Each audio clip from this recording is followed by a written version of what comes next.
Your Excellency, Dr. Rania, I'm going to start with you, and you've been listening to some of the commentary as well. Multilateralism is your thing. You know, global cooperation is something that you're very engaged with. I want to touch on some of the issues facing the world right now. Firstly, we've taken many steps back because of the pandemic when it comes to gender equality and girls going to school, specifically in emerging markets.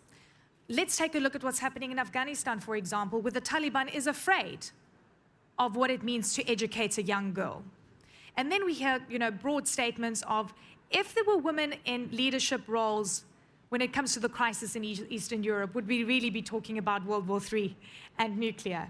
Give me a sense of where we are right now and whether you think we can move forward. Thank you very much, Eleni, and I'm very happy to be here, and I want to thank Minister Ahoud for the invitation.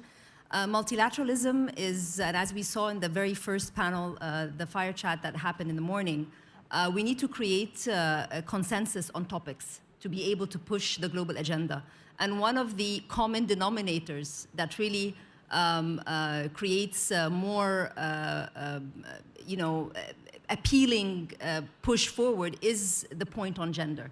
And let me go back from my days at the IMF as a staff member. This was before the managing director, Christine Lagarde, took office. And we used to have brown bag lunches to actually push women on missions in countries that were considered big portfolios. Later on, you had the managing director, first female, leading the IMF. And for the very first time, gender became mainstream in discussions of IMF programs in countries. Why is this significant? It's significant because, as we saw in the earlier discussions, the gender agenda is not only a government agenda, it's not only a private sector agenda or a civil society agenda, it's a stakeholder engagement agenda. Each one has a role to play. So when we have multilateral institutions pushing that forward, and we have SDG number 5, gender equality, one of the key SDGs that countries focus on, as we saw earlier also, because it's cross-cutting other SDGs.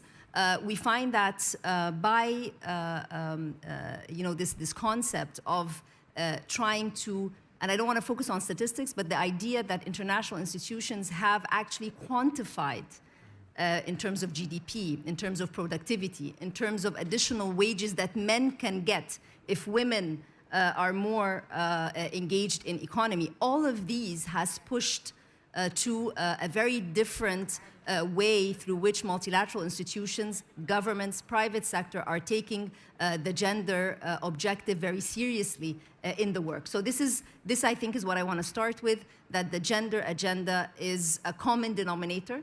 It is one that creates consensus when it comes to the global agenda. You mentioned Taliban, you mentioned other examples. These are examples which are condemned by the international community because there is more consensus around the gender agenda. Fascinating. Look, we know that women in the workplace are incredibly important, and it's quantifiable data that we can look at. But not all women have the same opportunities, and the gap is enormous. The least developed economies in the world face a very different, set of issues than what we're seeing in other parts of the world. Your Excellency Preeti, thank you very much for joining us. There's this example, and I try and keep this woman in the back of my mind every time I do a panel discussion and she comes up.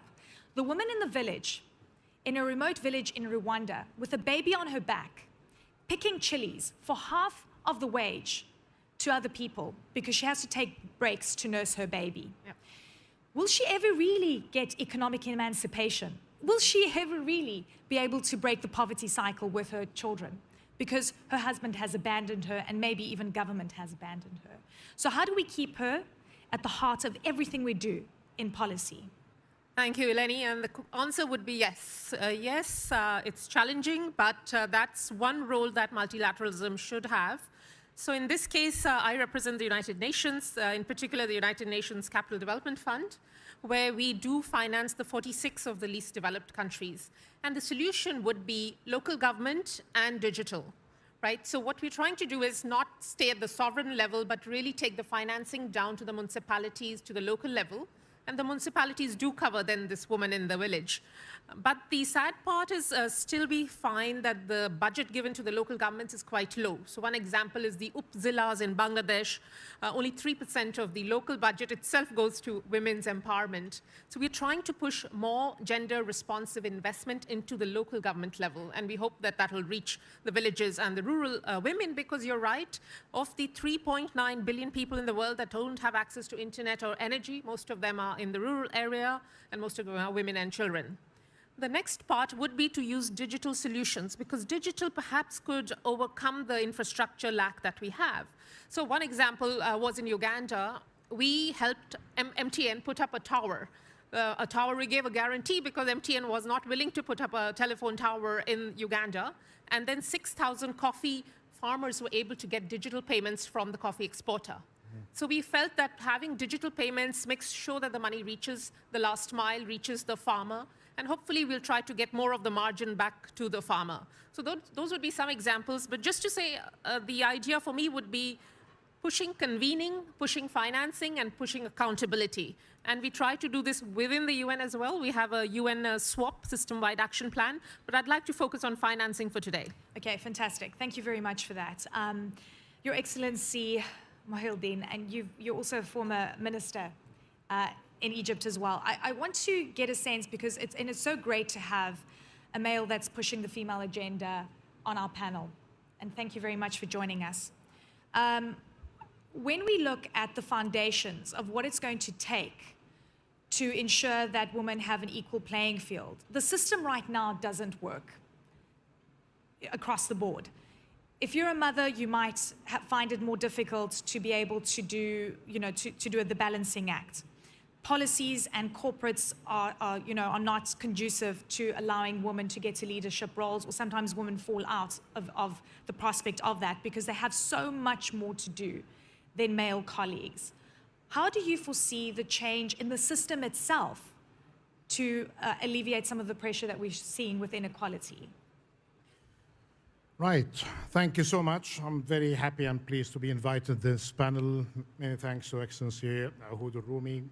Great work by the government of the United Arab Emirates to host us today and give us hope that we are recovering.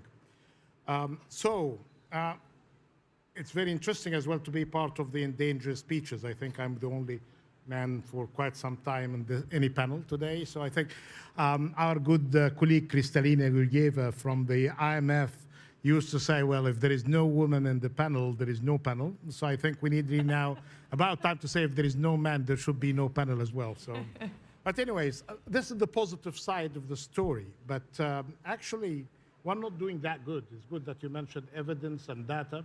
Yes, there are some good examples from some individual cases, like here in the UAE, in education, in health access, in finance and inclusion to finance, in matters related to participation in government and parliament. We heard good examples as well from Egypt, from Seychelles, and from Morocco. But if you see this report that just came out from the UNICEF about the regional SDG data, this is the Regional Economic Commission of the Arab countries based in Beirut. Actually, there had been a great deal of deterioration in the Arab countries, and actually worse than what's happening worldwide after COVID-19. Consider the following. If there is a shock, women are exposed more. If there is poverty, women will be more impoverished. If there is inequality, they will be more excluded. This is the issue of vulnerability here. So any kind of meaningful action needs really to prioritize women in terms of access to finance, in terms of investments. So what could be the role of the multilateral system here? We are very happy to see women in the leadership. IMF managing director, the head of WTO, #2 at the UN. But there is a role of the multilateral system to deal with the challenges that you are putting for us to solve. First is the convening power that these organizations put. Standard setting. Are we really benchmarking ourselves to ourselves or to some international norms that are getting better than what we are locally and nationally? Then the technical assistance, the financial support.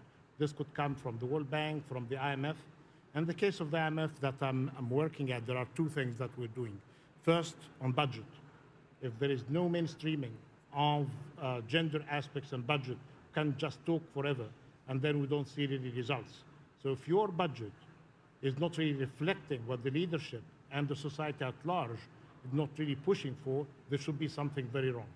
The other aspect is about financial inclusion, and I'm happy that through digitalization, and we saw some good examples, we have been seeing some great improvement of women participation, but we need to invest in the infrastructure, the access to internet. And then you don't need just to talk about urban centers. It's good that you mentioned villages, because when we saw issues related to financial inclusion, if you happen to be a woman under the age of 25 in a rural area, so we are more likely to be excluded from finance and financial service by 5 to 10%.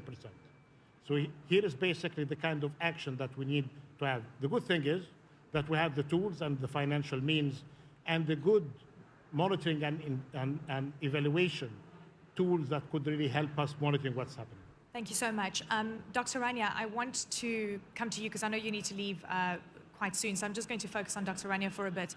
Why do you think the gains that we've made when it comes to women and children are so fragile that every time we see an economic shock, it is the women that pay the price? We've got higher food inflation coming up. What is this going to mean? It's going to compound everything that we've seen, the pain that we've seen incurred by the pandemic. You know, it is true that the vulnerable groups by nature, when there's a crisis, they are disproportionately affected. So your point on the fragility of women is because women are still lying in the vulnerable group, correct? What has been happening over the past years, and I see this as a positive in the midst of what's gloomy, is that the gender agenda is pushed on the forefront when it comes to government policies, and also when it comes to government engaging with the international community. And let me give you examples. We have to design our 5-year strategies with the World Bank, the African Development Bank, the United Nations Sustainable Development Framework. And there are 3 words that come up in all of these strategies: inclusion, digital, and green. And when we're talking about inclusion, it's about the vulnerable and the women. When we're talking about digital, we just heard about the digital divide, so women as a group come in. And when we talk about green, it's also linked to women because they are the ones that, if it's adaptation issues, they are the ones that feel the brunt, and therefore they have to be at the front seat when it comes to advocacy and trying to find solutions. Let me just say that all of us have never dealt with so many shocks at the same time in this time horizon. We have just finished COVID. Almost. Sort of, we're not sure yet, but at least psychologically. And the fiscal space that exists for governments, the fiscal space that exists for the private sector, the amount of reorientation that women had to go through, children had to go through, was enormous. And now we have a compounded 3 shocks: commodity prices, oil prices, and then the uncertainty related to capital flows. All of these shocks coming at the same time are retrenching many of the agendas, not just the gender agenda. So I don't want us to be sort of I don't want to say too harsh, but the gender agenda is part of many other strategies, and all of them are being not put on the back burner, but there's more challenge in trying to achieve them going forward. Let me just on the gender issue, because there's a concept which I love to use, and this was when the IMF started their work on gender, and it was very strange that the institution that calls for monetary and financial stability in the world is talking about gender. And there's a very important phrase that was used in the first paper that came out from the IMF, and that women participation is macro-critical.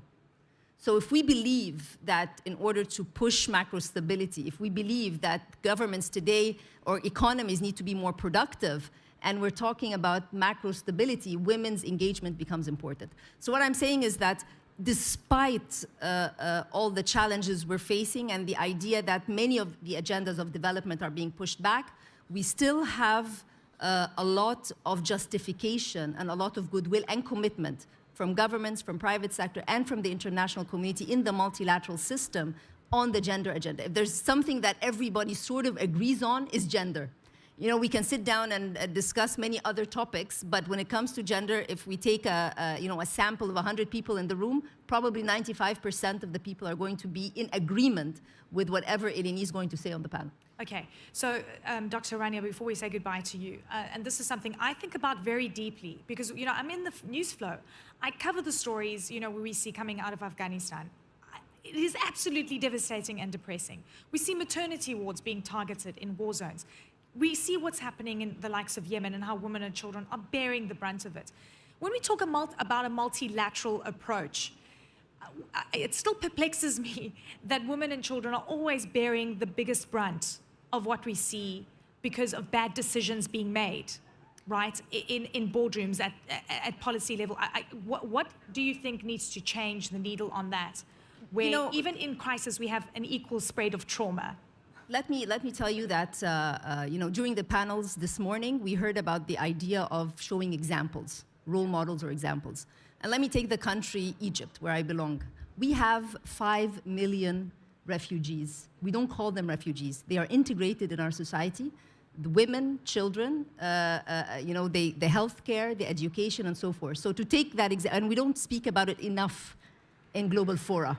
This is an example of the displaced from Yemen, Sudan, Syria, and lately Lebanon coming to Egypt and being integrated in society. So that is one example.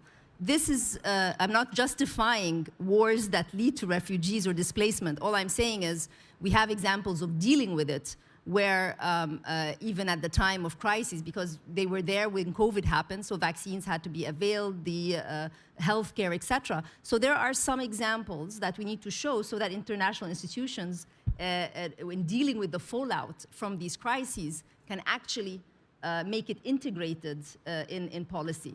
Wars will not end, unfortunately. This is a fact. As long as humans exist, wars will continue for whatever reason. And it's not just, I'm not just talking about the current situation. But what happens is all of us, I don't want to say pay a price, but are being affected. And there's a role for each one of us. Governments, private sector, civil society, and the multilateral institutions. And what I'm seeing from where I am as Minister of International Cooperation is that there is more focus today on trying to streamline or align the policies of these different stakeholders. We're trying to do it internally, and we're trying to also advocate that on the international stage. Dr. Rania, thank you so much. A round of applause for Dr. Rania. You have to go. You've got another important panel to go to. Thank you so much.